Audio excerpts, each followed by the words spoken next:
الحمد لله نحمده ونستعينه ونستغفره ونعوذ بالله من شرور أنفسنا ومن سيئات أعمالنا. من يهد الله فلا مضل له ومن يضلله فلا هادي له. ونشهد أن لا إله إلا الله وحده لا شريك له. ونشهد أن سيدنا وحبيبنا ومولانا محمدا عبده ورسوله الذي أرسله بالحق بشيرا ونذيرا وداعيا إلى الله بإذنه وسراجا منيرا. فقد قال الله تعالى في كلامه المجيد والفرقانه الحميد. أعوذ بالله من الشيطان الرجيم. بسم الله الرحمن الرحيم.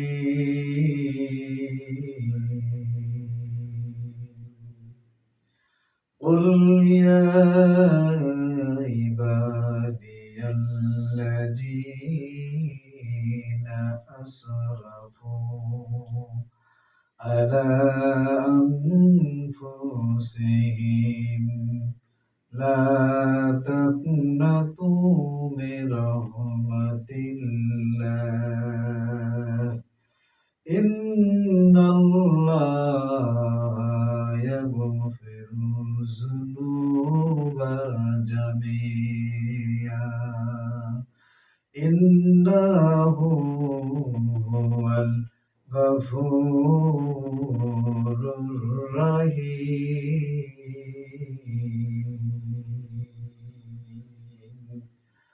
صدقت يا ربنا.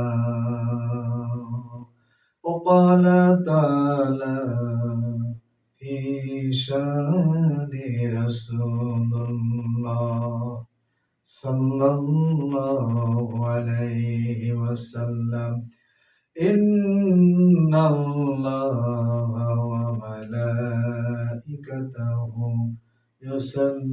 يصلون على النبي يا أيها الذين آمنوا صلوا عليه وسلموا تسليما.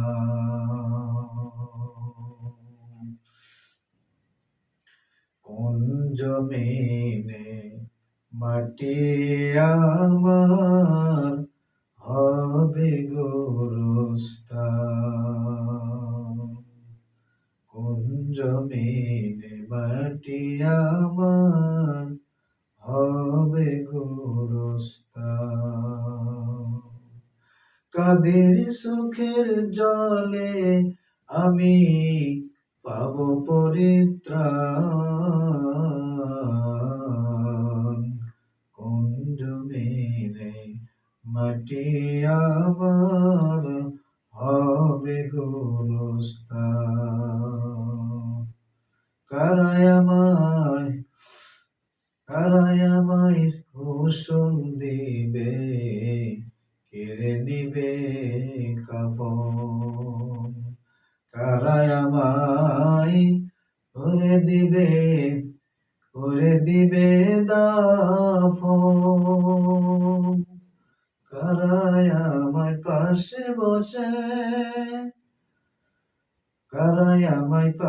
বসে শোনাবে কোরআন। কোন জমিনে মাটি আমার হবে গোরস্থান। আলহামদুলিল্লাহ, প্রশংসা গুণগান পেশ করছি রব্বুল ইজ্জাত আল জালালের প্রতি, যার অশেষ কৃপা ভালোবাসার অনুপ্রেরণায় আমরা বেঁচে আছি। শুকরিয়া আদায় করছি, পড়ছি আলহামদুলিল্লাহ। সম্মানিত দিনী ভাইরা আমার, সর্বপ্রথমে আমি সে আল্লাহর প্রশংসা জ্ঞাপন করছি যে আল্লাহ পাক আমাদেরকে এমন একটি মহতী মাহফিলে কোরআন এবং হাদিসের অমীয় বাণী শোনার সুযোগ দানে আতা ফরমালেন। পড়ছি আলহামদুলিল্লাহ। আমি আপনাদের সামনে আজকে সংক্ষিপ্ত পরিসরে আল্লাহর রহমত থেকে তোমরা নিরাশ হইও না, এর উপরে আপনাদের মাঝে কিছু কথা আলোচনা করছি ইনশাআল্লাহ। মা তৌফিক ইল্লা বিল্লাহ। কুরআনুল কারীম সূরাতুল জুমারের 53 নম্বর আয়াতের মধ্যে আল্লাহ বলছেন, তোমরা আমার কাছ থেকে কখনোই নিরাশ হইও না। কোনো অবস্থাতেই আল্লাহর কাছ থেকে নিরাশ হওয়া চলবে না। বিধায় আল্লাহ পাক যেহেতু নিরাশ না হওয়ার কথা প্রকাশ করেছেন, সেই জন্য আমরা সর্বক্ষেত্রে সর্ব অবস্থায় আল্লাহর প্রতি তাওয়াক্কুল করা আমাদের জন্য অপরিহার্য হয়ে যাবে বলি আলহামদুলিল্লাহ। প্রাণপ্রিয় মুসল্লিনে কেরাম, কুরআনুল কারীম সূরাতুল জুমারের 53 নম্বর আয়াতে আল্লাহ কি বলছেন? আউযু বিল্লাহি মিনাশ শাইতানির রাজিম। বিসমিল্লাহির রাহমানির রাহিম। قل يا عبادي الذين أسرفوا على أنفسهم لا تقنطوا من رحمة الله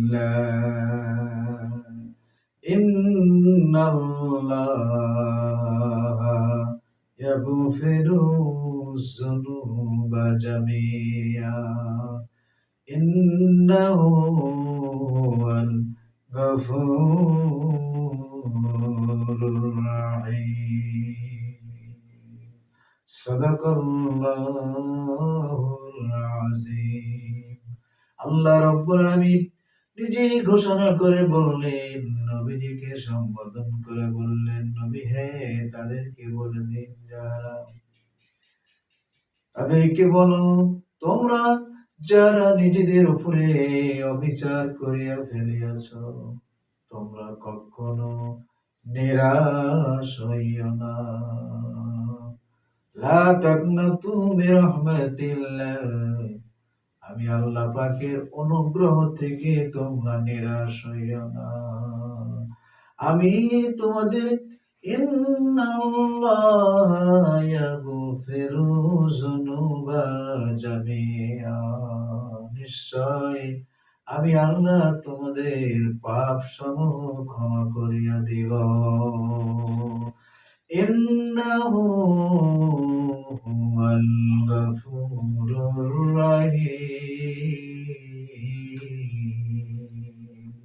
নিশ্চয়ই আল্লাহ রাব্বুল আলামিন ক্ষমাশীল পরম দয়ালু, বলি আলহামদুলিল্লাহ। সম্মানিত আমার ভাইয়েরা, শুধু এটাই শেষ নয়, আল্লাহর রহমত থেকে আল্লাহ বললেন, তোমরা নিরাশ হইও না। তোমরা নিজেদের উপরে জুলুম করেছো, এই জুলুম থেকে তোমরা নিরাশ হইও না। আমি আল্লাহ তোমাদের পাপ সমূহ ক্ষমা করিয়া দিব, এবং আমি আল্লাহ ক্ষমাশীল পরম দয়ালু, বলি আলহামদুলিল্লাহ।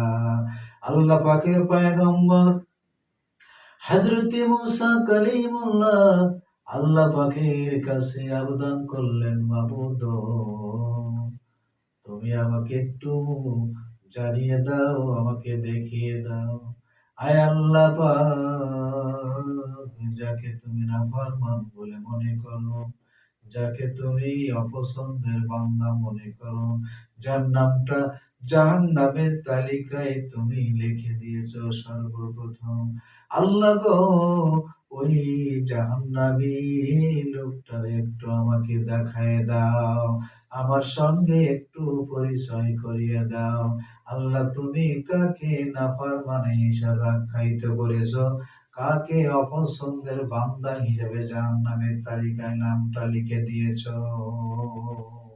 আল্লাহ ডাক দিয়ে বললেন, রে মুসা, না না, আমি কখনো ওই বান্দার নামটা তোমার কাছে প্রকাশ করতে আমি ইচ্ছা করি না, কারণ সেই বান্দার গোপন যতগুলো তত্ত্ব রয়েছে, আমি আল্লাহ রব্বুল আলামিন সেইটা গোপন রেখেছি রে মুসা, তোমার কাছে আমি সেইটা প্রকাশ দেব না।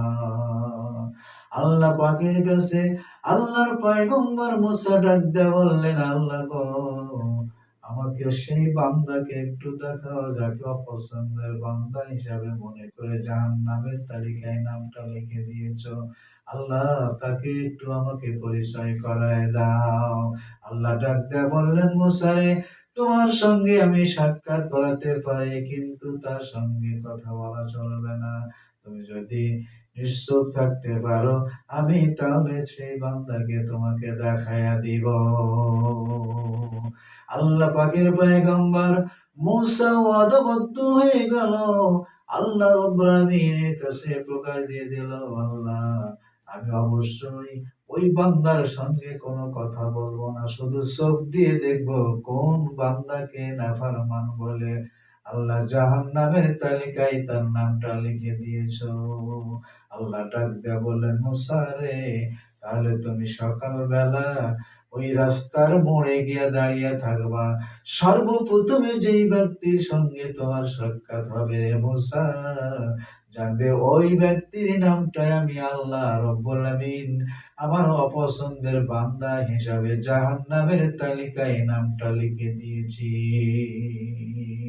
মুসা কালিমুল্লাহ সকালবেলা রাস্তার মোড়ে গিয়ে দাঁড়িয়ে থাকলো, একজন যুবক ওই মুহূর্তে ওই দিক দিয়ে চলে আসলো। সর্বপ্রথম লোকটারে দেখার পরে মুসা ভাবতেছিল যে এই লোকটি নাকি নাফরমান আল্লাহর কাছে, এর নামটাই না জাহান্নামের তালিকায় লেখা রয়েছে। বিধায় সামনাসামনি যখন এসে গেছে, কোনো কথা না বলেই শুধু এমনি ভাবে তাকিয়ে রইলেন। কিছুক্ষণ পর মুসা আলাইহিস সালাম লোকটারে বললেন, যাও, তাড়াতাড়ি চলে যাও, যে জায়গায় তোমার যাওয়ার নিয়ত তুমি চলে যাও, এখানে সময় কাটাইও না। মুসা ভাবনা করলেন, এমন নাফরমান বান্দা যদি তার সঙ্গে কথা বলতে সময় দিই, হয়তো আল্লাহর গজব এখানে পতিত হতে পারে বলে লোকটিকে তাড়াতাড়ি করে হটিয়ে দিয়ে মুসা পয়গম্বর চলে গেলেন তুর পাহাড়ে।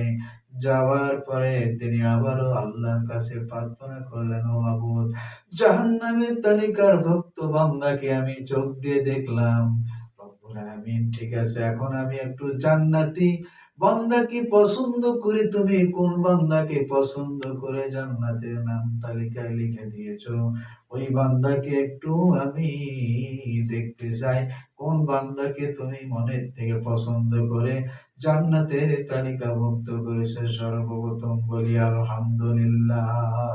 আল্লাহ পাকের পয়গম্বর মুসা কালিমুল্লাহর কথায় আল্লাহ পাক ডাক দিয়ে বললেন, মুসা রে, যাও যাও, ওই যে রাস্তার মোড়ে তুমি দাঁড়িয়েছিলে ওই জায়গায় দেখবে সন্ধ্যার আগে ওই যুবক, ওই বান্দা তোমার কাছে সাক্ষাৎ করবে রে। তুমি ভাববে যে যেই বান্দা তোমার সঙ্গে সাক্ষাৎ হবে, তুমি ভাববে, তুমি চিনে নিবে রে, ওই বান্দাকে আমি আমার মনের থেকে পছন্দ করি, আমি ভালোবাসি, আর যার জন্য তার নামটাকে আমি জান্নাতের তালিকায় লিখে দিয়েছি। বলি আলহামদুলিল্লাহ।